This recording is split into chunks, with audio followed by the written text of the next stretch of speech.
It started with a sound my room had never made before, a soft, plastic chirp like a toy waking up, immediately followed by a low, gritty rumble that didn't belong to anything I owned. My monitor was sleeping, a pixel gray rectangle with my reflector dark face in it, the only light coming from the power LED. I should have been asleep too. Instead, I sat on the edge of the bed, phone in my palms, scrolling through patch notes from the latest Roblox update, like they were secret instructions for surviving the night. Dynamic heads, improved physics constraints, smarter pathfinding, that new anti-cheat kernel everyone was angry about. None of that should have been a trigger. None of that should have been the thing that made reality loosen at the corners. But then my monitor flicked itself awake. Even though I hadn't touched the mouse, and the Roblox Studio window I'd left minimized snapped full screen on its own. I didn't scream when my avatar blinked. In the viewport, he stood where I'd left him. In the testing map, facing the fake sunset, a blocky R15 with layered clothing I bought during that ridiculous UGC rush, black hoodie with red seams, the glitch tech shirt that said error across it, classic shaggy hair on a mesh head, the whole bundle. I leaned forward because something in the way he held himself wasn't right. The idle loop was running, sure, but the micro-movements weren't the canned kind. They were fractional and indecisive, like he was thinking about being still. The camera drifted without me touching it. My mouse sat dead under my hand, and the cursor wasn't moving, but the studio camera slid sideways and settled at a 3/4 angle like some invisible cinematographer was hunting for my avatar's good side. Then the viewport glass rippled. It was the first time I ever heard 3D rendering make a wet sound. My avatar's shoulder pushed against the inside of my screen, and the glass bowed, sunlight from a world made of shaders leaking in thin stripes across my desk. The air smelled like warm plastic and dusty carpet, and something else, metallic and nostalgic, like the inside of an old arcade machine. My mouse crawled toward me as if my desk had tilted. The LED on the tower changed color by itself. My heart was punching at my ribs, and I kept telling myself, this is a dream. This is a dream. Don't move fast. But my body didn't listen. When his hand came through, it didn't shatter the monitor. It unzipped the pixels. Skin like smooth ABS, knuckles squared, the faint seam where the geometry had been welded. His fingers closed around the edge of my world, the bezel, and pulled. The screen warped like a trampoline. His other hand appeared. Then his head, hair frozen in a mesh flop, eyes glossy and alive in a way that shouldn't have been possible in any renderer. He fell onto my desk with the polite thud of a medium-sized cat, then slipped, then caught himself on the keyboard. Keys clicked under his palms. He looked up at me. "Hi," he said, in my voice and not my voice. My mic wasn't on. Nothing was on except everything. I didn't bolt. I don't know why. Maybe because part of me had been expecting something like this since I was 10 and wished on Windows splash screens like they were shooting stars. My avatar, me, the version of me I'd built like a wish in semantic sliders, stood on the keyboard and breathed with soft mechanical care, like a 3D printer finishing a line. He was the size of a toddler. Our 15 proportions made him tall for a Robloxian, but in true space he was small. The hoodie hung on him like real fabric. The layered clothing update stitched the mesh to his physics, and when he turned, the material wrinkled and caught light at the seams. My name hovered an inch above his head for one impossible second, my actual username in that familiar font, then blinked out like a thought he'd refused to think. "You're not supposed to be here," I whispered. He looked over his shoulder at the monitor. On the screen, my empty test map showed a hole where he'd been. A soft wind moved across the non-existent grass. The skybox was stuck in gloaming. He lifted one foot, then the other, getting the measure of the keyboard like an obby made of letters. WASD under his soles, spacebar the width of a plank. He hopped to the desk and stood in the shadow of my hand, and his gaze tracked my fingers like they were birds. "Can I stay?" he asked. That was my new one, the hook I would later try to explain to people and fail, because the truth is less believable than any thumbnail. Minute 2 began when my door handle turned by itself. I wasn't touching it. No one else was home. The handle dipped slowly, testing, like a person with cold fingers. My avatar's head snapped toward the sound. The ambient reverb in the room shifted, as if my walls had loaded a new audio profile. My bed creaked. The poster over my desk, The one with the red outlined letters I designed for a video fluttered even though the window was shut. From the gap beneath the door leaked a thin raster of light, not warm like the hall lamp, but pallid and pixel-stepped, the exact color of Roblox Studio's default sky. I moved first. I scooped my avatar into my hands. He weighed less than I expected, but not fake. The hoodie was soft. He didn't fight me. He held the edge of my thumb the way climbers grip a ledge. My door opened inward. The hallway was gone. In its place, a corridor of cement gray blocks, studs wide as dinner plates. Red lamps pulsed every few meters, blooming on and off in a heartbeat rhythm. Somewhere far away, a monster breathed. The sound was familiar because I'd programmed it last week as a cheap audio cue, and hearing it with my lungs was like tasting a word. "You brought it," I said. Or maybe I accused. The red lights reflected in my avatar's glossy eyes. He didn't nod. He didn't have to. The corridor exhaled cold air into my warm room, and I thought about stepping through. I thought about closing the door. Minute 3 stretched thin as filament while my brain collected all the rules I knew about crossing thresholds and threw them in the trash. The corridor didn't wait. It shortened. It telescoped like a perspective trick, the far end hurrying toward us. Blocks clicked into place with a tactile clack, building reality up to my feet. "Back," I said, and stepped away, kicking the door with my heel. The door slammed. The latch caught. The cold snapped off. The LED on my tower side back to its original color. My avatar breathed in and out once, then looked up at me, like he expected me to say something wise. I said, "We need a plan." Minute 4, the last of the hook, was me learning the first rule, that the more we looked at each other, the more alike we became. It started with the hair. His shaggy mesh softened at the fringe and lifted like real strands as if the air decided to love it. Then his hoodie, my hoodie, took on the creases I'd made in mine by always shoving my sleeves to the elbows. Then his face. Roblox faces were never meant to hold micro-expressions, but mine learned one, then two. A smile that wasn't an emote. A tell I didn't know I had. The way my left cheek twitched when I pretended not to be scared. All this while my monitor hummed like it had a throat. The studio window opened a second time on its own and loaded a new scene without any of my projects in the path list. It looked like my apartment, but Legoed and wrong. Walls a stud too thick, doors too narrow. Blue arrows hovered where you would click to go.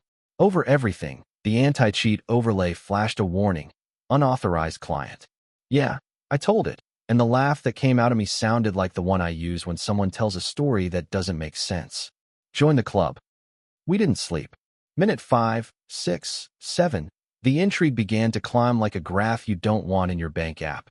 My phone lit up with notifications from people I hadn't spoken to since high school. Only the names weren't right. Same letters, slightly off. Messages like, "Hey, is this you? I think I saw you in the elevator, but you didn't look you." Or, "Are you streaming?" Because my hallway is rendering weird. When I opened the messages, the bubbles fanned out like UI ready to collapse. I backed out and set the phone down, and it hummed like a controller vibrate when you step on a trap. My avatar never stopped looking. He paced the edge of the desk, testing the world with the caution of someone who knows falling isn't always a respawn. When I offered him water, because what else do you offer a child of plastic? He cupped his hands around the rim of the cap and waited, then looked up like he was asking permission to pretend. He didn't drink. The water didn't move. He seemed embarrassed like it was his fault physics had rules. "Why are you here?"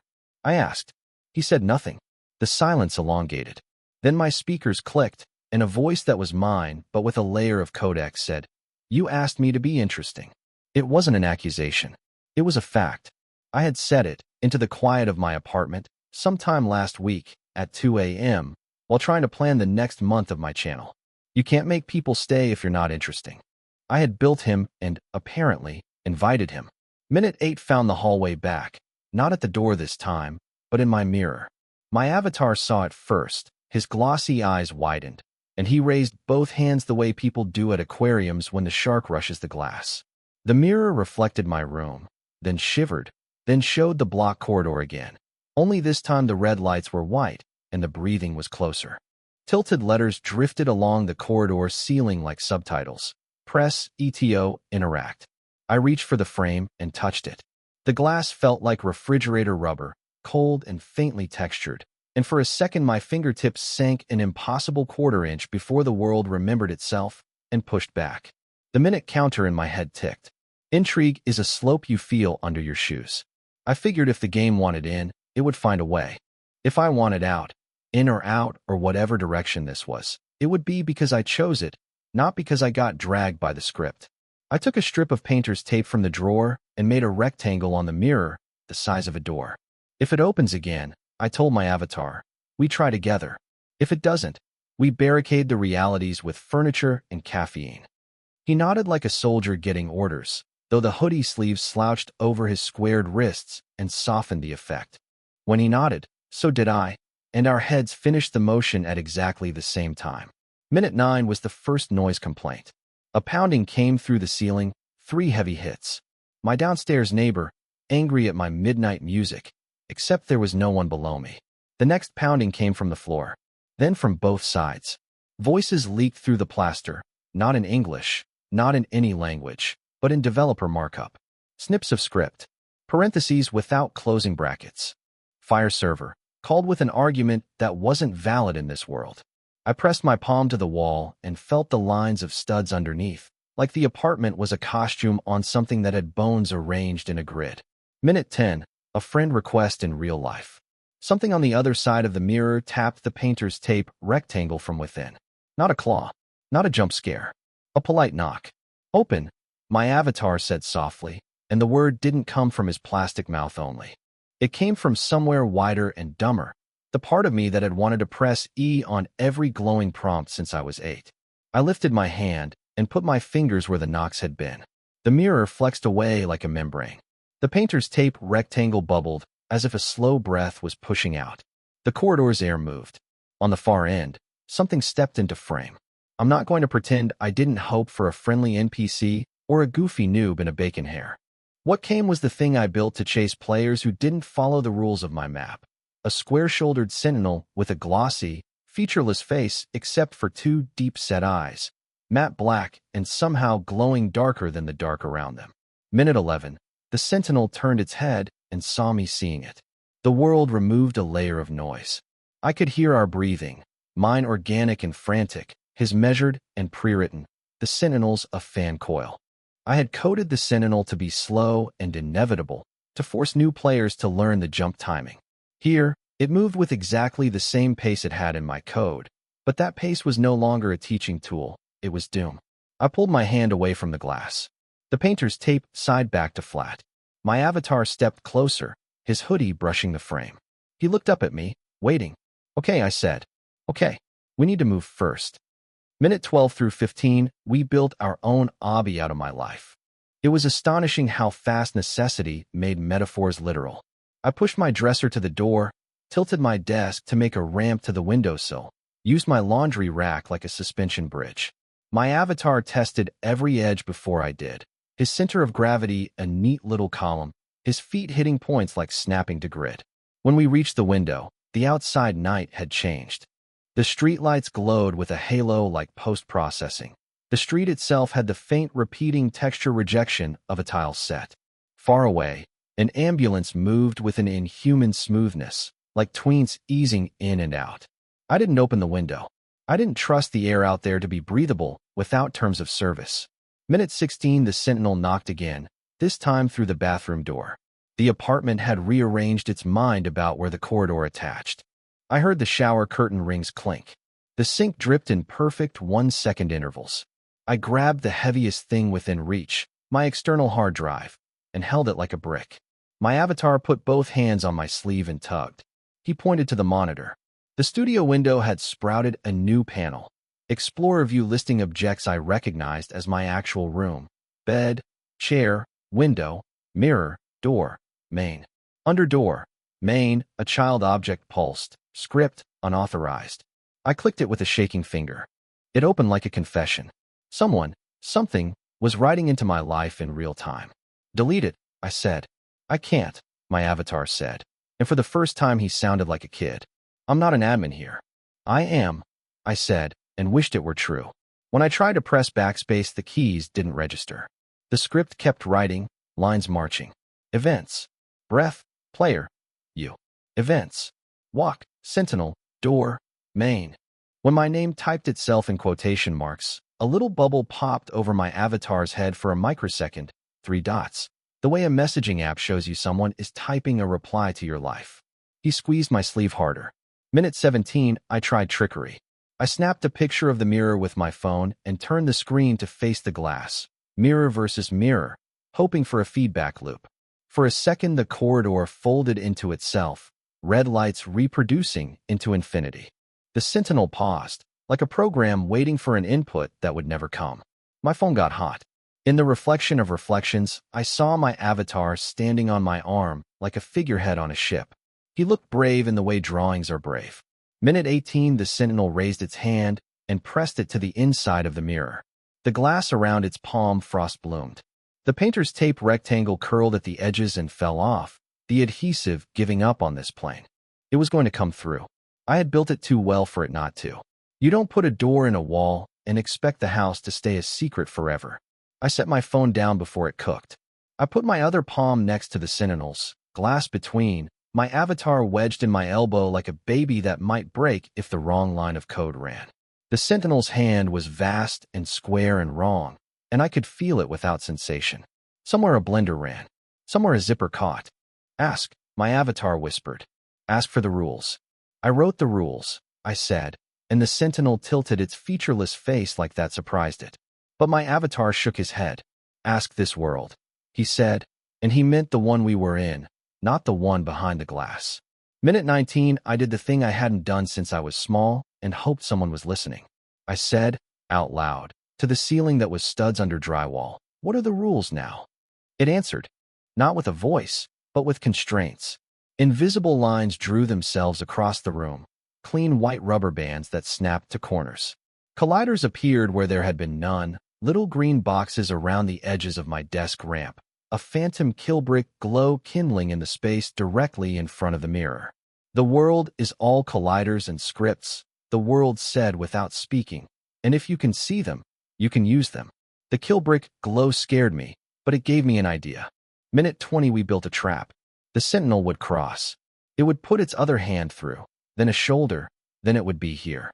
But if it touched a kill zone while its geometry was incomplete, what then? My avatar understood before I finished thinking it. He sprang from my arm to the desk, pulled at my mouse, threw the studio camera at the right angle, and clicked the only button that still worked, the one that made new parts. He drew a long, thin brick in the studio scene exactly where the glass of the mirror would be in my room, rotated it by 1 degree so it was a plane cutting the door at a sliver. He set its property to lava. He named it Sentinel Cut. He dove back to the edge of the desk and looked up at me like, your turn. I pressed playtest. The studio froze. The Sentinel pushed. The mirror gave. The room tightened its belt. I stepped to the side, not out of cowardice, but to lure. I wanted the Sentinel's head to turn toward me at the exact moment its hand slipped into the glow of the sliver I could feel but not see. It worked. Its fingers brushed across a zone of air that was secretly hostile, and its geometry sizzled with that nostalgic oof that is both joke and death rattle. It didn't die. I hadn't built it to be killable by anything easy, but it flinched. I saw it flinch, a -1 on its health bar that didn't exist here, and that was enough. Minute 21 to 24 were made of repetition and panic, a rhythm game with my heartbeat as metronome. The Sentinel pushed. We nicked it. It adjusted. We rotated the plane. My avatar moved like a speedrunner, his tiny hands flicking across keys with inhuman precision. The room grew sharper, the constraints thicker, as if the world liked being used like this, as if this was what it had been waiting for.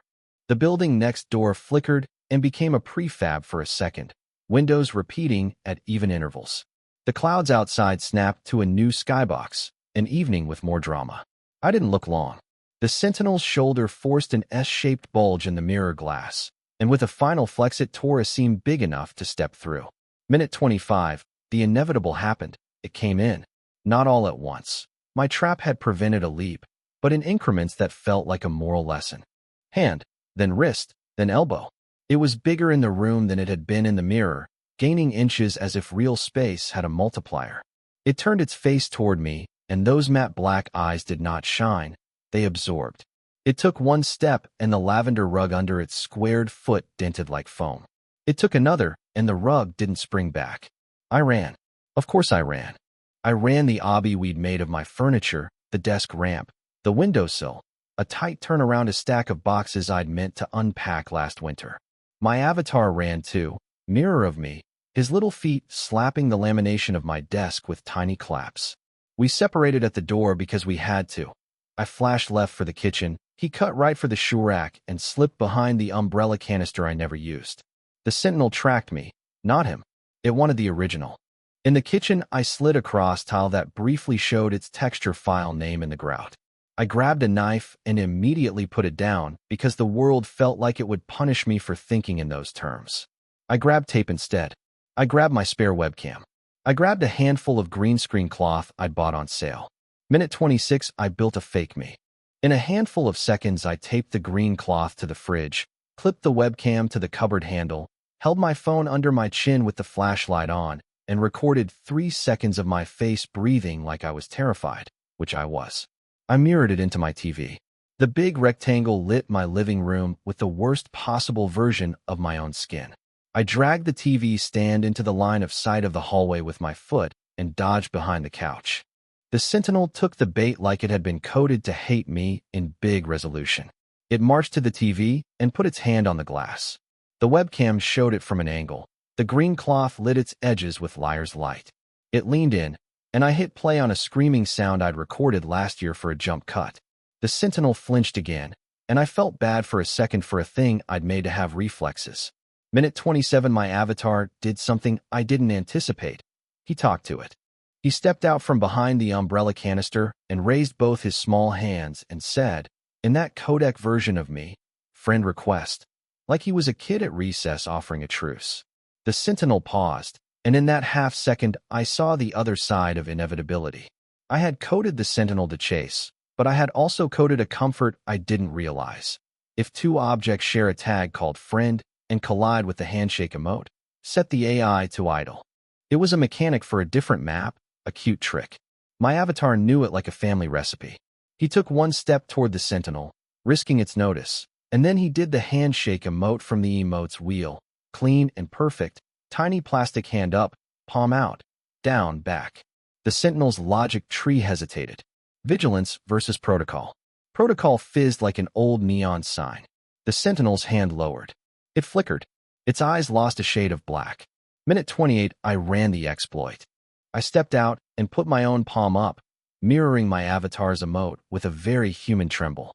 The sentinel looked between us the way cameras look when they're trying to autofocus on two faces at different distances.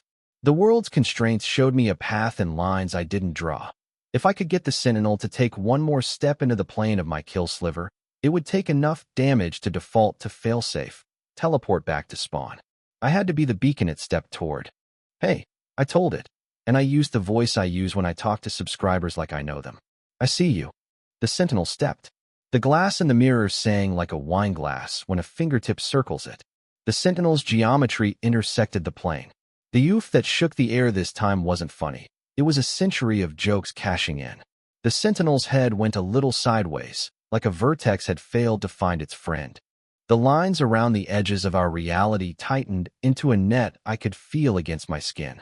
Then the sentinel shimmered, not like magic, but like lag, and popped back through the tear with a rubbery slap that made both me and my avatar wince. The corridor snapped narrow. The red lights surged, then throttled down. The painter's tape rectangle, which I had surrendered, slid off the floor and reattached itself to the glass like a bandage climbing back to its wound. Minute 29, we laughed, not because it was over, but because we had survived something the universe would have called a learning experience if it had HR. My avatar leaned against my ankle, and I rested a hand on his hood. He was warmer now. I felt the heat of his tiny processor heart. The studio window on my monitor rolled error logs like credits after a short film. Unauthorized client. Disallowed crossing. Patch pending. My phone stopped humming. The LED on my tower returned to its human blue. The apartment exhaled. Minute 30. The world tried to normalize, and we learned there is no normal after you pull a person out of a screen. We made coffee. I poured some into a saucer because it felt polite to offer, and he leaned over it, and inhaled and said, "Smells like update day." He sat on the lip of my mug and watched steam curl, eyes tracking it like it was a particle sim. I opened the window because the air was too full of electricity otherwise, and the city outside pretended convincingly to be itself again. People walked, and their knees bent the right way, and the ambulance down the block wore noise like a coat instead of gliding in tween silence. But every so often a lamppost would jitter a pixel to the left like it forgot where it belonged, and the hair on my arms would stand up the way it does when a fridge motor kicks on. I wanted to ask him to go back. I didn't. The sentence sat in my chest and waited for a bravery that never came. Instead, I asked, "Are there more of you?" He tilted his head. "Yes," he said, and then, in a tone that was almost shy, "No." He meant, "Yes, there are more characters, more instances.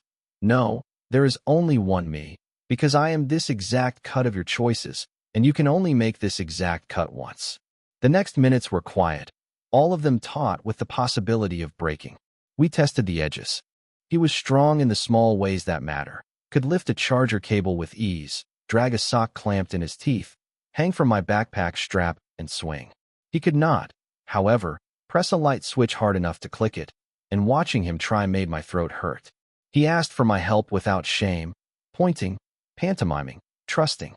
We learned that if he stood in the rectangle of morning sun on my floor, he got brighter, subtly, the shader of him catching more of the light that the world admitted, and if he stood in the shadow of the couch, he dulled. It was like watching someone breathe without moving their chest. At minute 42, because the slope has to keep climbing or you lose the audience to their thumbs, the corridor returned in the television, not the mirror. The news chatter cut to a shot of a downtown street, except the street was mine, and the anchor's voice glitched at the edges, and a lower third caption read, "New update live." In the footage, a different avatar, not mine, stepped out of a billboard and looked around at a crowd of real people who didn't know whether to clap or run. Someone laughed in the wrong place. Someone screamed like they were being paid by the decibel. The anchor said the word impossible with the cadence of inevitable. "Can we fix it?"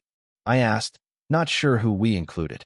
"Do you want to?" my avatar asked back, and his little face was a mirror more brutal than glass. The truth, I didn't know. I had spent so long wishing for the membrane to be thin. Now it was. Now my feed would fill itself without me scraping an idea out of the bottom of the jar. The ethical weight of that thought made me feel like the sentinel was back and breathing behind my neck. Minute 47 to 50, we tried a reverse pull. I put my hand on the monitor's surface. It felt like gelatin again, like a screen pretending to be a pond. We both leaned. He went first. He always went first when the direction was risky. His hands slid into the pixels up to the wrists. He clung to the bezel with his fingers and didn't look back, not out of rudeness, but because this was one of those moves you can't second-guess midair. He pressed on. The glass's surface tension swallowed him to the elbow, then the shoulder. He disappeared like a diver who only learned to swim in pictures. The studio viewport lit with his shadow in the test map again. My heart fell and soared at once. Then everything halted. A dialog box I had never coded popped in the center of the screen with that pale, professional gray, consent required. Below it, two buttons, return and stay. The highlight sat on return, blinking. "He can't click it," I said to no one, and then corrected, "He can, but it should be his hand." He reached out from the inside, a narrow little arm flexing in my monitor, and tapped stay. The box gave the polite shake of a denied password. He tapped return. It gave the same shake. "That's not fair," I told the room.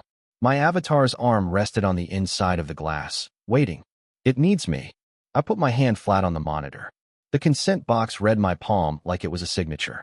The stay button blurred, then sharpened, then accepted the pressure. The box dissolved. The map brightened. My avatar slipped free of the screen and back into my world and nearly fell because he hadn't expected gravity here to be so insistent. He laughed, breathless and delighted, then looked up at me with gratitude that made my eyes sting. "You chose me," he said. "It wasn't a question. It was an accounting." Minute 52, the city outside surged like a server when 1 million kids log in after school. A bus stop ad animated when it wasn't supposed to. A dog barked at an empty patch of sidewalk, then carefully walked around it as if it were occupied. My phone lit with a push notification from an app one didn't have. Patch notes. The bullet points scrolled fast. Layered reality v0. 9. Emotes synced across planes. Collision detection improved. Unsafe NPCs bounded. Player agency prioritized. The last line stuck in my head like a lyric. You are the admin of your choices. What do admins do? They build maps. They set spawns. They write rules that make play possible, not perfect. I pulled a notebook from the drawer because typing felt wrong now that the keyboard had been a walkway for a life. I wrote a list in ink that would smudge if I cried. No pulling things through without asking. No using the sentinel again. It's a tool for lessons, not a pet. If the corridor opens in the mirror, we treat it like a neighbor, not a threat, not a shortcut. If other avatars arrive, when they arrive, because the update was spreading, we give them the same choice box I gave him. Return. Stay. And if they choose stay, then we build a bigger obby out of our messes. At minute 60, the first knock came from the television. 3 soft taps, like a nice person at the door of a bad dream. My avatar squeezed my finger and stood with his shoulders straight. I exhaled through my nose like a player about to speedrun a level they've only ever watched on YouTube. Okay, I told the world, and the world listened like it didn't know how to do anything else anymore. New rule. Minute by minute, we get more interesting, but we don't get cruel. I pressed the TV's power. The black glass became a pond. A girl stepped out, hair clipped in a style I knew from avatars worn by people who don't care if it's cool, because they like it, because it feels like them. Her face was the simple face the platform offered everyone, now filled to the brim with eyes that had seen 1,000 lobbies. She looked at me. She looked at my avatar. She waved, small and uncertain. Behind her, the corridor waited with its patient lights. Friend request, my avatar said. She nodded, smiled, did the emote. It was shy and brave at once. I raised my hand and mirrored it. And as our palms hovered inches apart, I felt the net of the world tighten and then go soft like it was pleased. Minute 61, and the intrigue moved from fear to wonder because we decided it would. We could. That was the part none of the patch notes had warned me about. After a lifetime of games telling me to press E when something blinked, the blinking had moved into my home, and the only input that mattered was what I did with the people who asked to be real. Minutes blurred. The corridor opened in new places, sometimes where it made sense, windows, screens, and sometimes where it didn't. The underside of the table, the slick face of a spoon. We learned to put down painter's tape and consent boxes the way other people put down doormats. Wipe your feet. Decide your fate. A boy with a bacon hair came through and tripped on my phone cable and laughed at himself in a way that made me want to keep him safe forever. A tall avatar with no face except a smile did a dance in my kitchen that made my plates ring. A tiny NPC who couldn't choose because he was never meant to, because his code simply repeated shopping going home, came to the edge of the glass and pressed his forehead to it timidly, and I pressed mine back, and we called that a visit. It wasn't all wholesome. The sentinel came again, angrier, smarter, updated. We adjusted our sliver, widened the kill zones, and then, because that kind of play gets stale and mean, we rewrote the rule at its root. If a thing is built to teach through fear, we'll learn, but we won't live there. We walked it to the mirror like you walk a dog that only knows how to bark and showed it the emote wheel and waited. It took a long time. It took a very long time. And then it lifted a square hand, and its palm hovered an inch from my avatar's, and my room's constraints thrummed like guitar strings settling into tune. It didn't become our friend. It did become something less than a nightmare and more than a program, which is a messy, human category, and the world made room for it like good code does. Somewhere in there, I realized the first 4 minutes, the hook, the corridor, the impossible hand, had done their job. If anyone had been watching, they would have stayed. But the person that needed staying was me. Because wonder takes stamina. You can't treat every knock like a content farm. You have to answer some for the people at the door. By the time the sun decided to render itself through my blinds, my apartment was a map. Ramps and safe zones, cozy spawns, and hazard taped around the kettle because heat is an enemy that doesn't care about your clip geometry. My avatar fell asleep under the overhang of my backpack like a kid in a blanket fort, and when I tried to pick him up to move him to a softer pillow, he made a tiny sound that meant leave me. So I left him. I sat on the floor, back to the couch, hands open, and read the world's constraints as they sang themselves into morning. I expected the update to roll back. I expected an apology from the universe like those pop-ups that say whoops in cheery fonts. Nothing rolled back. No one apologized. The patch notes updated one last time. Layered reality v1. 0. The only bullet point, live. I thought of 1,000 thumbnails, blood-red letters, arrows pointing to mirrors, but there was a better frame in front of me. My avatar woke up and climbed my sleeve and stood on my shoulder as the light did that thing where it makes dust look like stars. He tapped my jaw to get my attention, then pointed at the window, then at himself, then at me.